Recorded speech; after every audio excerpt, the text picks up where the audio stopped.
hematomat të cilat i shkaktojmë e që shpesh na zgjasin, sidomos. Për shembull, kur marrim terapi venoze, ose terapi muskulare, ose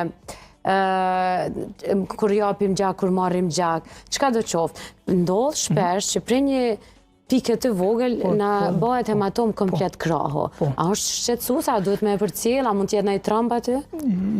Realisht kur ka shpim, në këtë rast kur ka shpim, kur ka qoftë venoz, qoftë muskular, injekcion ose infuzion ose aty, domethënë kur futet injeksioni normal që i dëmton disa shtresat lëkurës. Mesin e disa shtresat lëkurës, normal dhe na enë periferike të vogël gjakut dhe na kapilar.